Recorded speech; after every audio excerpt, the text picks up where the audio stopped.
Hi, I'm Bob Spinozzi. The Board of Selectmen is a common executive arm of town government that is so very unique to New England. Board members are elected, and during their tenure, they are the primary policymakers for the town, as well as a valuable link to other town boards. Well, on today's show, it's my pleasure to have with me our two newly elected selectmen, Janet Wilkinson and Jim Karr, and they each will serve a 3-year term. 3 years. A lot can change in that period of time, and for Littleton, it will be a window of opportunity that will go a long way towards shaping our future. One goal is to bring greater economic development without sacrificing our open space and the rural charm that is the envy of many other communities. Now, as you all know, industry giants IBM and Toyota Motors will be fully occupied and open for business within the next few months. Now, we also have several new businesses that have been up and running. Some of them include the Little Town Toys, the Unique Boutique, the Minor Chord, the Little Gym, Plum Blossom Academy, and the newly renovated Littleton Inn located in the historic and former Hannah Dodge residence. Hey, no question about it, Littleton is on a roll, and we're going to talk about that and other topics here on Small Town. Jim, Janet, thank you so much for being here. Thanks for inviting me. Thanks for having us. You know, it doesn't seem like May 5th was that long ago, but we had a special town meeting. The voters approved the initial $1 million outside of our budget to go towards road repair. And all of a sudden, very quickly, the State Highway Authority has come on the scene, approved us for several millions more, with, I believe, a promise for fairly quick implementation. Can you fill us in on that?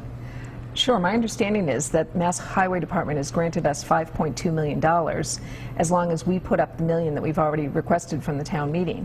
So as of the fall, we should get started in the design of doing Goldsmith, which was originally going to be for over a 3-year period and now should get started next year and be done next year.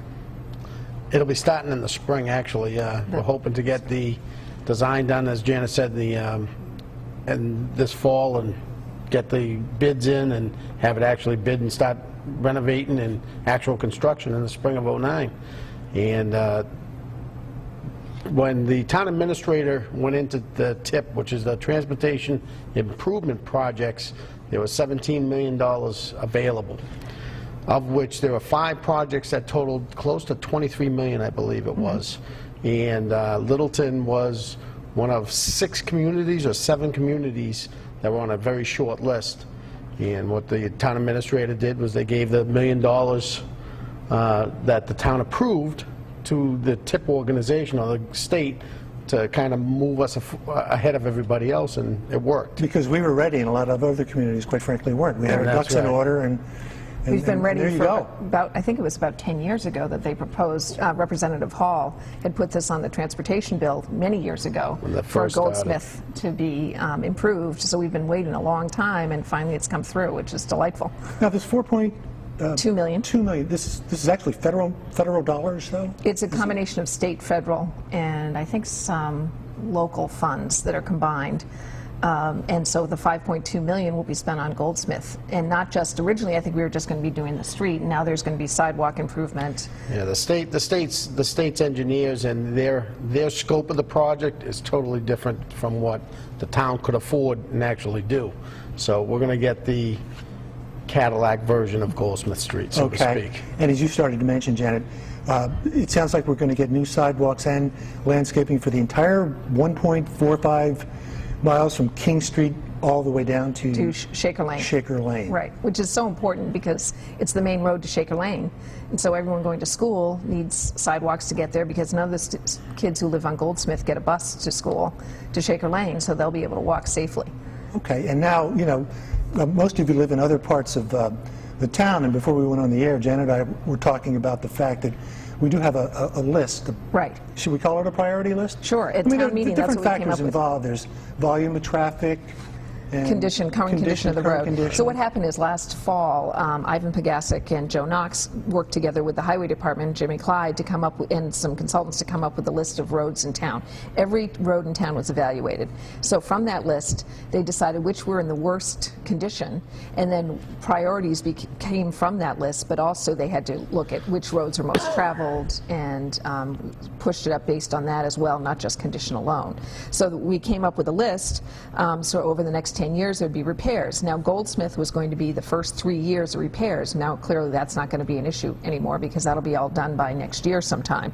So streets that were to come right after that, not until 2012, we were going to be looking at Crane and Whitcomb, but that will be starting probably in 2010 or perhaps late 2009. One thing about this document, you know, the 10-year master plan that Ivan and Jim Clyde and who was Joe it? Knox. Joe Knox came up with. It's going to be a evolving document because of situations like this. So yeah, it's a priority list, but it's ever changing. Sure. Right. Because of the way the projects go. So the original intent was for Crane and Whitcomb to go next, then Bruce Street, Taylor and Harwood, Neshoba, Harvard Ave, Nagog, Washington and Fort Pond, Neshoba again, and Neshoba and Tehadawon.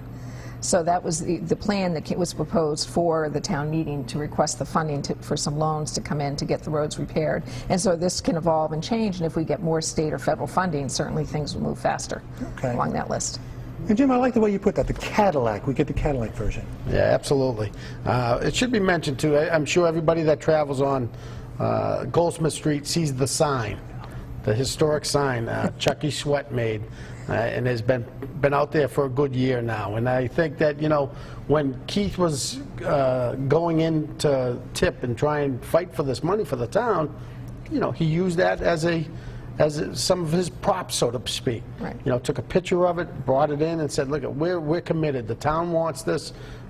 They've spoken by approving the $1 million, and it really helped." So the townspeople are absolutely behind the whole thing. Also, You know, it's a big carrier street. It feeds off of Route 2. I mean, pulls a lot of traffic. Right, and those of us in the summer who go to Long Lake to enjoy the lake, you go down Goldsmith. So it's a very important road to town. Okay. All right, I want to talk a little bit about smart growth. We keep hearing that we want to strive to get a sense of a village district. We're all talking about the same thing. We're all on the same page. We want more commercial development. We want to. I think it's fairly common knowledge that our residential portion of our tax base is much higher than the commercial. It's highly out of whack. Mm-hmm. But we don't want to lose what we have here. That's right, and I think that's important to all of us, that we maintain the rural character, that we don't become a strip mall going down Great Road or down King Street, that we want to maintain the rural nature, the agricultural town that we have, but we do want to bring in some other services that citizens would like, different kinds of shopping, different kinds of restaurants, entertainment, things like that, but we have to do that very carefully. and I think that, you know, there are some large parcels of land that will be developed. They are going to be developed. It's a matter of how smart we really do this and get the townspeople involved with the developers and work hand in hand to make sure we get what we want and what the townspeople want as far as the development. But these things sound, you know, just listening to you campaigning, it sounds like these are things that you're really keenly, honestly interested in, you know, creating. Oh, absolutely. Well, I think certainly while we were campaigning, people had a lot to say about what could happen to Littleton under development. And you look around some surrounding communities and people say, I don't want our town to look like that.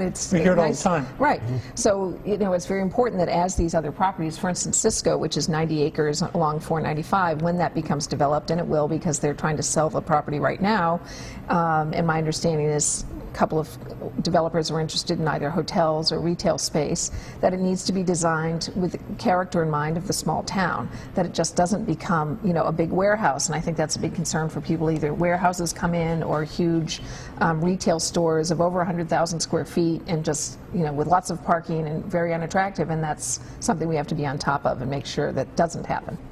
You know, there's one common theme when you start talking about economic development and what people want. It seems everybody wants the same, and that is some retail space along with restaurants and other types of businesses that are small in size and that are very user-friendly to the community. So that's a common theme that you hear from anybody you talk to in town. So we have to make sure we stay on top of that also. Now, I understand that we also have at least an inquiry as to putting a hotel up on Monarch Drive, it's off of Taylor Street, is that correct? Right. Yes. Up that Right. way.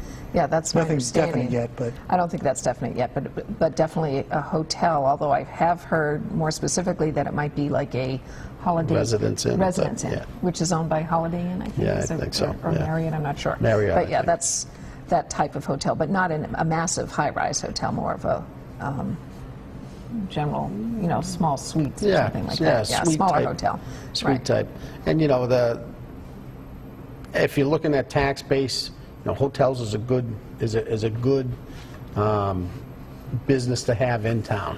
Right. it's good, clean business. It's a yeah. good, Right. clean business, and, with a small restaurant, I don't know how many rooms it would have, but it would help out IBM for their execs coming in and, be attractive in those. I heard 90 rooms was the submittal. Yeah, I've heard it was Yeah. quite small, Yeah. less than 100 rooms. So we're not talking probably. anything No, huge. nothing No. huge. But you make an interesting point about hotels coming in, because it's not like bringing in industrial complexes, because it is clean in that sense, but also because of state regulations, we can charge hotel taxes and meals taxes that are in addition to general development or property development taxes. So it is a good thing for They go the town. directly to the town of Yes, Littleton. yes. I wasn't aware of that. That's right. So we can collect on restaurants and hotels. We can collect taxes directly.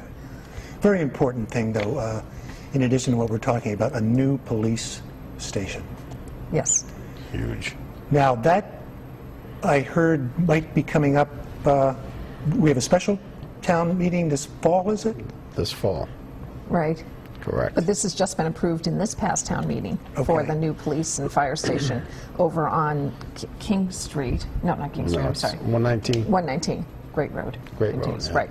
And right near the Cisco property, actually, across the street. So it's kind of Cisco. across, a little Stands. bit down from where Chase Where used to be. stands, yeah, stands. Yeah, stands if you can't stop Stands. wave. That's right, that's right. It's something that the town really has to do. I mean, the current police station is just, it's deplorable. And, to think of a public safety building that's the epicenter of communication for, your safety, my safety, every family, it impacts every person in this town that can be taken out by, as the chief presented, one vehicle going through a wall. Yeah. The building was a bank, was designed as a bank. Yeah. And what was approved at this last town meeting was the actual design, get the bid documents. Right. So coming forward, we'll, the plan for the actual construction and the actual funding will be this fall. So the crux of what we're doing this fall is to have all that, The bids have Bids to come come in in. and see. Correct. Right. Now See you what the can, now budget you have a will be. real solid number to go in front of the townsfolk and say, all right, we need a public safety building, bids are out, documents are in, here's the real number. Because, it depends on who you talk to. During the campaign, we heard, $10 million, $8 million, $9 million, 9.5. I heard so many different numbers. Well, now, with the authorization of this bid document to go out to bid, we'll be able to have a real number. several years ago, I was working in Boston and I did use the commuter line, and I would park down there and really talk to some people on the trains who were from other towns who would also drive from Leominster, say, to Littleton to park because they couldn't park in Leominster, so they had to come to Littleton. Do you hear much in town of the possibility of either relocating that or just creating more, something larger there, parking-wise? Well, or- a couple of years ago, people were trying to get it relocated, and I'd heard possibly along 2A near Aggregate, and then moving it back to the depot where the stove shop is, but I haven't heard anything recently about that, other than the complaint that there's not enough parking for people. And I have spoken already with IBM. Of course, with IBM moving in and 2,200 employees, they're going to have concerns about people getting from the commuter rail to their offices. So I've actually spoken with them already about getting some kind of transportation from IBM to the train station that our residents could take advantage of. So that's just very preliminary, and there are some state funds available to do that sort of thing. They're going to they're going to really need a lot of things from us. 2,200 people, from daycare, I Yes. heard mentioned, and other things. Oh, sure. Restaurants, they're interested in more upscale kind of restaurants because they bring in executives from all around the world for meetings. They're interested in certainly in hotel space and for their employees daycare, affordable housing. And I certainly think what's being built on Littleton Common is something they're going to be interested in. And they're interested in adult daycare, so they have the full spectrum of services that they're interested in for their employees. The planning board has recently just approved the construction of a, I think, 11,000 square foot building for childcare right past Dunkin' Donuts, the new Dunkin' Donuts on 119 there, 2A 119. So Right, it's property we're owned already by the in. church. They've already Okay, responded. yeah, Church, yeah. right. Right. There've been for sale signs there. Right, Off and on. it's owned by the Congregational Church, and I think they've sold part of it then piece to of the daycare center, and the rest of it's still being preserved for the church. So that's coming along pretty soon, I think. Yeah, they're going to start breaking ground shortly. So that's huge.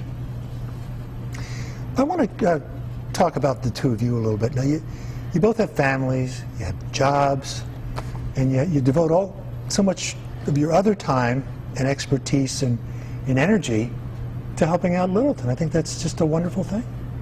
Thank you. Yeah, thank you. Well, I wanted to come and talk to you. I wanted to be on your show. How did this all get started? I mean, have you thought about running before? Have you? You want to go first? Go ahead. All right. People have always asked me, as I've been a coach in town for 9 years at the high school. Now let's backtrack a little bit. You grew up in town, is that correct? Yes, I did. Okay. Yes, I did. I grew up over on Houghton Lane. My dad built a house on Houghton Lane back in the mid-'50s. Okay. And during my career at coaching, they always said, why don't you get involved? Why don't you get involved? Why don't you do it? My kids were too young at the time. So it was last year at the football golf tournament. I hear the same thing. Are you running this year? Are you running this year?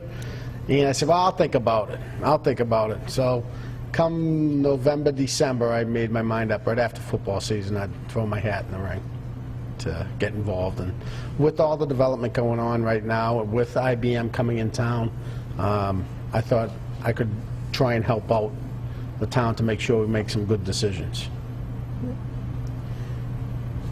Well, I've actually been here 4.5 years in Littleton. I grew up in a similar town, Medfield, Massachusetts, which is very rural, a lot of farming, and so very similar kind of community. So I'm used to that, the concept of what Littleton could be and should maintain. And when I first moved here, I got very involved in the schools and trying to get more funding for the schools, and started a program to get Chapter 70 funding increase, which it did from about $1 million in 2004 to over $3 million today from the state funds. I've been involved in the Parent-Teacher Association. Then I was appointed to the Economic Development Committee. My background is in economics, so that makes a logical step to jump into that. And through all of those things, I've been hearing, why don't you run for selectman? Why don't you run for selectman? Similar to what you've been hearing, and finally decided this year was the year to do it. So jumped in and really enjoying it so far. It's actually a good year to get in, too. I mean, there's no really huge hot button items right here. There's no fighting over any overrides. The town's in pretty good financial shape, and it's a good time to become in. Residents treating you pretty good? Well, that's another story. I can't make it to the dump without an hour of time I have to set aside. So Lots of questions. that little peach I can get tied up, but it's a good time to be a selectman. Yeah. So you were an economics major.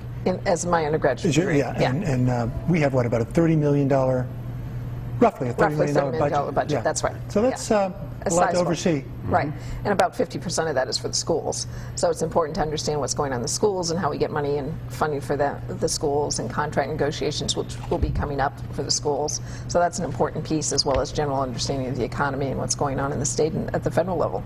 And Medfield is off of Route 109, is that what? Yes, it is. And if you think we have a lot of traffic on 119, Jim, 109 has gotten really Terrible, bad. very bad, right.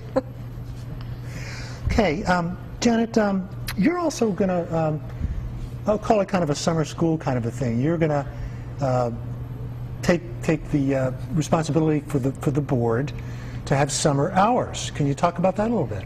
Sure. Well, I had promised when I was running that I'd try to have more open government and transparency, and so people said, well, maybe you could have time available for people. And so I said, okay, well, I could do that. And I thought I'd give it a try during the summer to see if anyone's actually interested in meeting with me or in talking. So twice a month I'll be at the library in a conference room while the town hall is under construction. So I thought I'd go over there, and people are welcome to come. No appointment necessary. Just show up, and it's 1:30 to 2:30, and I can give you the dates. The first one will be June 17th, then July 15th and the 29th, and August 12th and August 26th. And I'll be there from 1:30 to 2:30, and happy to answer any questions or fill you in on what's going on. Okay, and it'll be in the conference room. The first floor in the conference room. downstairs, and Right.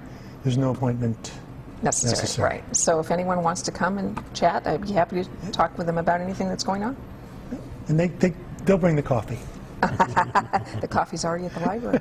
That's right. It is. Can you ever see the possibility of even if the common being redesigned because of the traffic, the volume of traffic that we're going to? You know, that's going to take a lot of input from a lot of people, especially Mass Highway. You know, to redesign, because it's so tight there as it is. Right. And 2A is a state road, so Littleton doesn't have control It's real over tight. that. I mean, can something be done? I mean, you know, anything can be done. It's a matter of what the town wants and how much cooperation we get from the state. And you know, the volume of traffic coming through there is something that has to be dealt with. So I think it'd be wonderful if 2A went under the common rather than through it. Because when you think about it, you know, it's hardly a common because it's split right in half. So if you could just go put 2A under and pay in grass over it, it would be wonderful. But I don't envision the state. The mini paying for big that. dig? The mini big dig, yeah. Well, there's I don't actually envision- been some discussion of having parts of 2 put under. right down by the Concord Rotary, But of course, you know, we're talking That's about a been- different that's- kind of a volume. We've talked about that forever. forever. Right. Forever. Exactly. Forever. But that would be, you know, be a lovely idea, but I don't envision that happening because it certainly would make it a more. I've seen different traffic patterns in different towns, you know, restricting certain patterns for certain hours of the day. Maybe that will work for us, you know. But that's a big project that Mass Highway and the state really needs to be involved with. Okay. We have a few minutes left. Any final thoughts?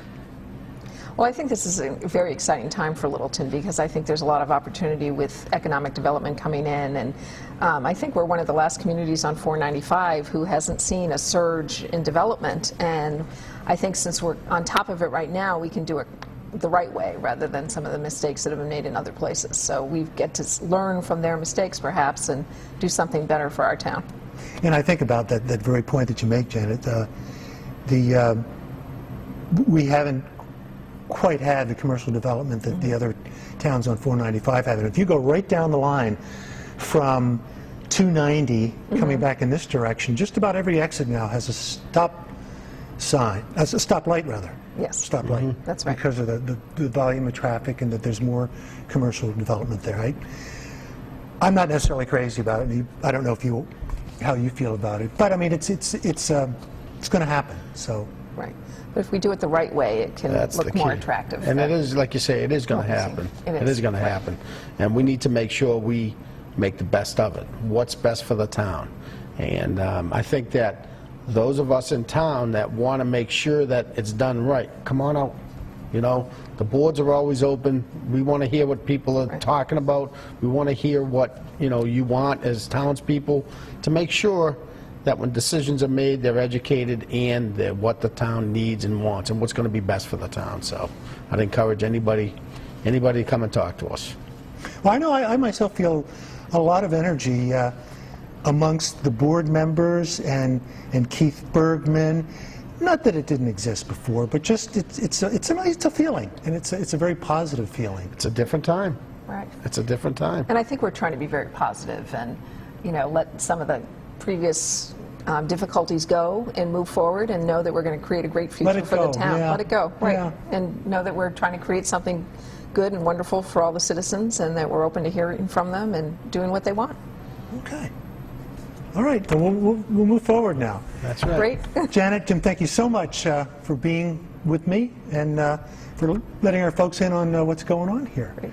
So thank you for watching, and I'll see you next time.